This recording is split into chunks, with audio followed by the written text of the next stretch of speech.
Olá, buscador da luz! Hoje gostaria de contar um pouquinho de nossa história. Quem somos, de onde viemos e para onde vamos. Quem somos? Gosto de dizer que nós não somos os irmãos Grimm, nem os irmãos Winchester.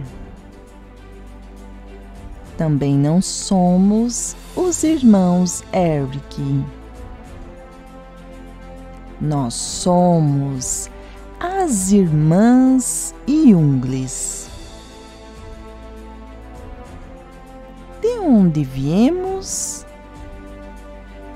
Nossa jornada pelo caminho da espiritualidade começou quando ainda éramos crianças.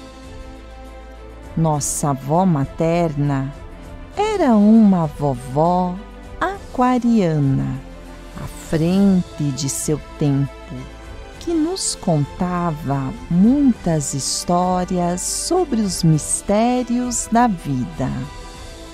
Foi ela que nos iniciou neste caminho, ao nos narrar os fatos sobrenaturais, entre aspas, que desde criança ela havia experienciado. Nossa avó ficou órfã de mãe aos 9 anos. Sua mãe faleceu de gripe espanhola na pandemia em 1918. Mas antes disso, um ano antes, ela contava que um de seus irmãos havia morrido e sua mãe estava desolada pela morte da filha. Então, a família decidiu entrar em contato com o espírito da avó dela, através da mesa. Uma espécie de comunicação espiritual muito comum naquela época. Nossa avó queria muito ver a sua avó aparecer na sala, pois estava com saudade. Então, se escondeu atrás do armário grande de embuia, como ela nos contava, que havia na sala, e ficou quietinha para não chamar atenção. Quando fizeram a invocação, ela foi se esgueirando devagar para ver a sua avó, mas não a localizava na sala, apenas reconheceu a sua voz. Sua avó disse para a mãe dela que ela não deveria chorar pela filha, pois logo ela estaria junto à filha. Nossa vovó contava isso com os olhos cheios de lágrimas, pois desde aquele dia ela sabia que sua mãe iria morrer e que não podia contar para ninguém o que havia escutado na sala. Afinal, ela nem deveria estar ali. Nesta época, nosso bisavô começou a participar dos encontros da Sociedade Teosófica e também estudava sobre o círculo esotérico. Por isso, ela cresceu ouvindo seu pai contar sobre muitos fatos espirituais, que anos depois, no chá das 5, entre uma xícara de chá com as bolachinhas Maria, a vovó sempre nos encantava com suas enigmáticas histórias. Falava sobre aquilo que é invisível, mas que existe. Daquilo que não é narrado nas escolas, mas que acontece diariamente, e falava sobre as mudanças que aconteceriam no mundo. E como uma boa aquariana, falava sobre o futuro. Nesta época, convivíamos com a nossa tia, irmã de nossa mãe, que era médium desde a infância. Ela também nos narrava as suas experiências e encontros com esses seres desencarnados ou invisíveis, que só aqueles que possuem o terceiro olho bem aberto conseguem ver. Então, ouvíamos as histórias mais surreais para a maioria das pessoas que consideram esses fenômenos como improváveis ou inexistentes, mas que para nós eram e continuam sendo verdadeiros. É por isso que quando as pessoas perguntam sobre quem somos, eu gosto de dizer brincando que nós não somos os irmãos Green, nem os Winchesters, nem os Eric. Nós somos as irmãs Youngles. É interessante que muitas pessoas que nos conhecem pessoalmente nem imaginam o trabalho que nós realizamos no oculto. Quando digo oculto, estou me referindo aos conhecimentos e práticas que estão além da compreensão da experiência sensorial, envolvendo o espiritual, o sobrenatural, o místico e o metafísico. Minha irmã e eu crescemos num ambiente com essas histórias, apesar de que, quando crianças, seguimos o cristianismo, pois nossa mãe é muito católica. Em nossa infância, nós brincávamos no jardim e compartilhávamos um mundo totalmente diferente de nossos colegas de escola. Pois, quando crianças, nós acessávamos muitas experiências que só quando adultas, depois de termos estudado sobre tais fatos, conseguimos compreender.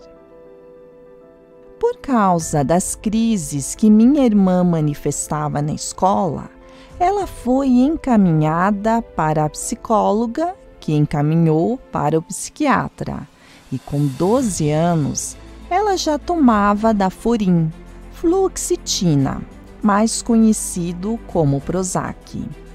E os colegas a consideravam como sendo meio esquisita. Mas a nossa tia, médium, compreendia o que acontecia com ela, e quando minha irmã tinha crises de choro constante, que iniciavam aparentemente sem qualquer motivo, ela a levava para jogar pedras no rio. Esse contato com a natureza, com a água, que na espiritualidade se refere às emoções, simplesmente a acalmava. Hoje, apesar de nossa tia ter optado em seguir uma igreja evangélica, ela ainda mantém a conexão com esse mundo invisível. Nossa infância foi o prelúdio de um florescer espiritual, uma fase muito importante para o nosso desenvolvimento. Contudo, a partir do ano 2000, a nossa família começou a passar por lutos consecutivos. Tios e tias, parentes e nossos avós paternos, até que em 2002 Nosso pai foi diagnosticado com um raro tumor no cérebro e veio a falecer um mês depois do diagnóstico, confirmando as visões que minha irmã e eu tínhamos em sonho. Nós sonhávamos com nosso pai em um caixão e não contávamos esses sonhos para ninguém. A nossa mãe desmoronou e minha irmã, que tinha em meu pai um companheiro de aventuras e pescarias, se viu sem seu amparo. Quando o pai morreu, eu cursava filosofia.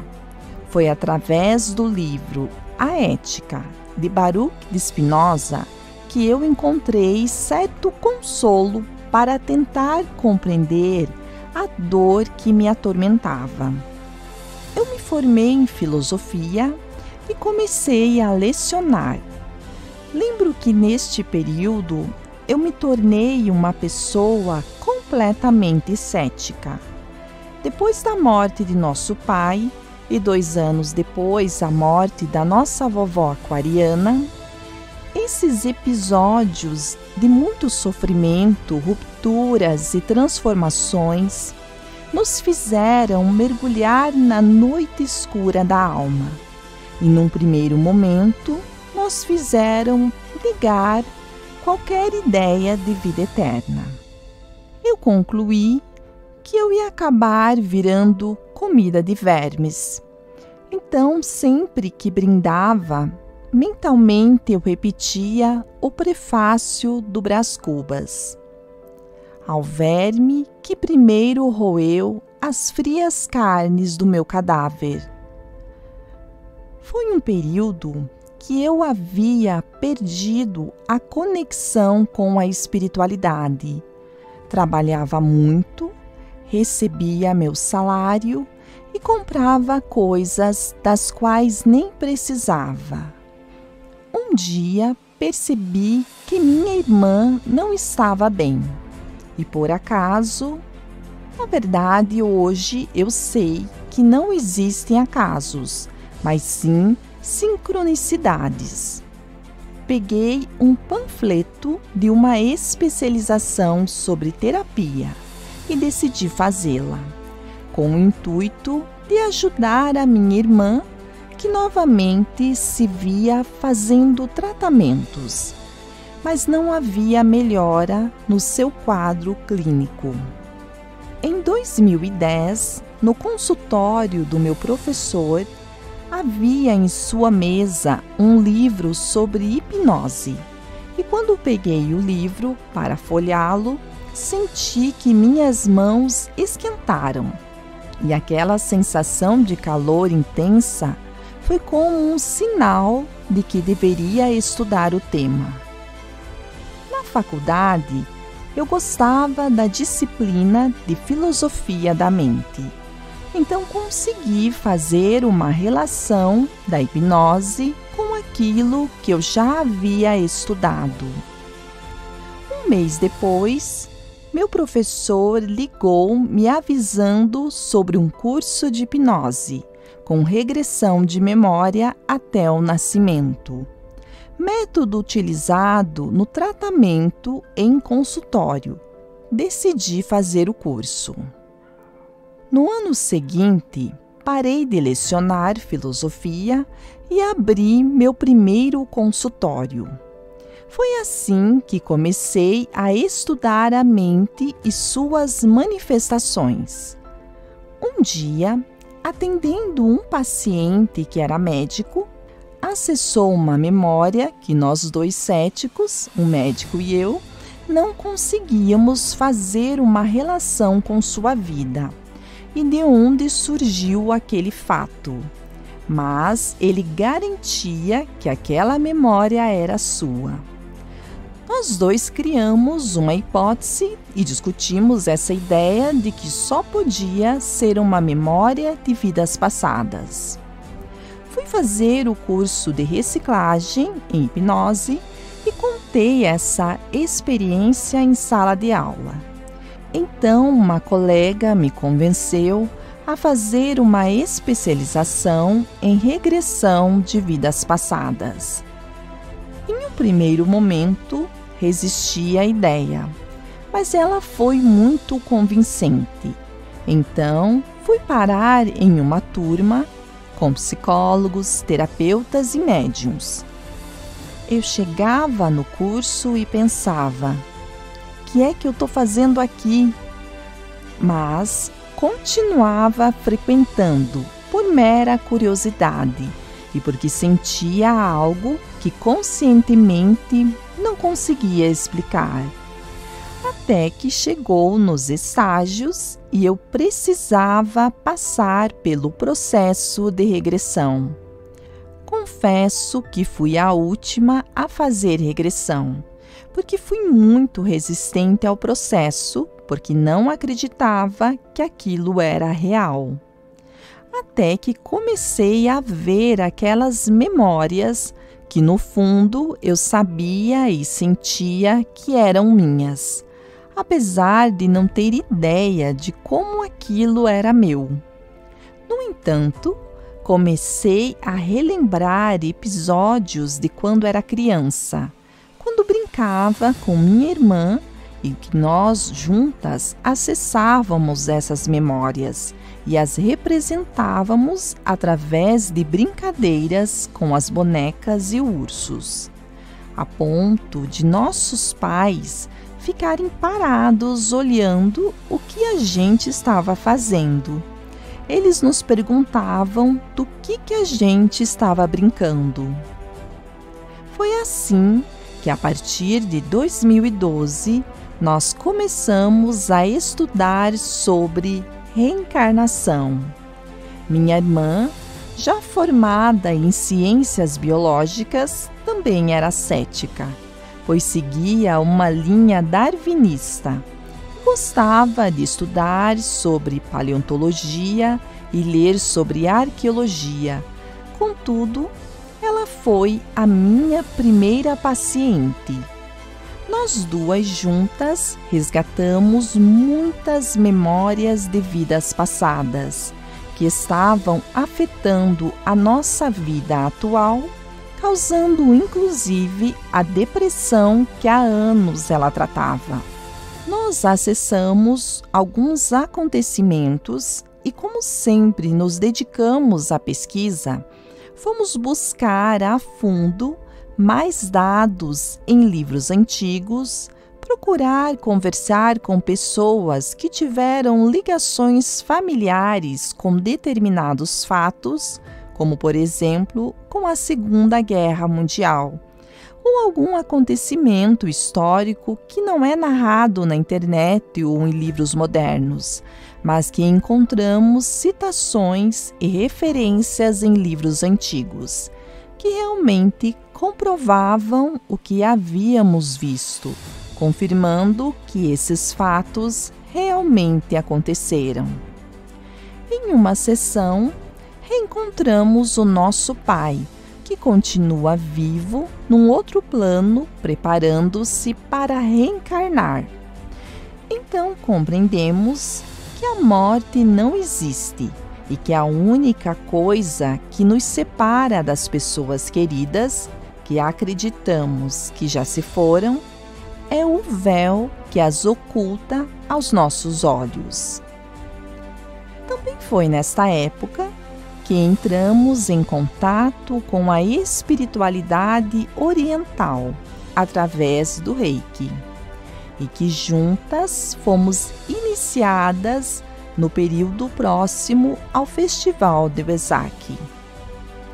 Começamos a trabalhar o nosso alinhamento interno através dos chakras, de utilizar chás e cristais para o tratamento das emoções, nos alimentar de maneira mais natural, ouvir mantras, nos conectar com os elementais da natureza.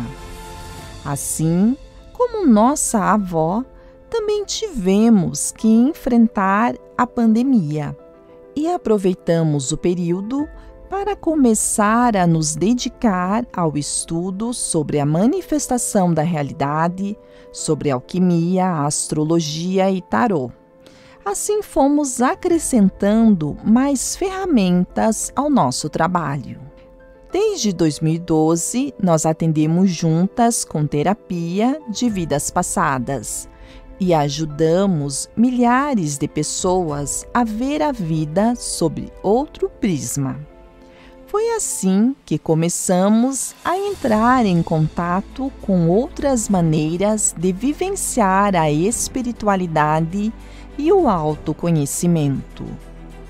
Por isso, hoje nós temos os nossos desafios kármicos, como todas as pessoas que estão na roda das reencarnações.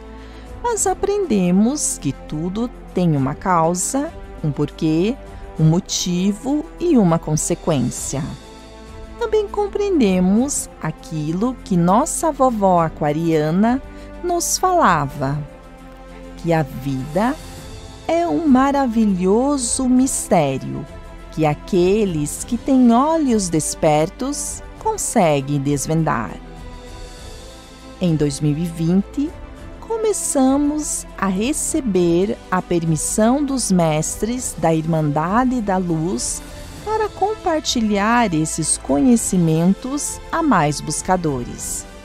E assim, decidimos criar o canal no YouTube.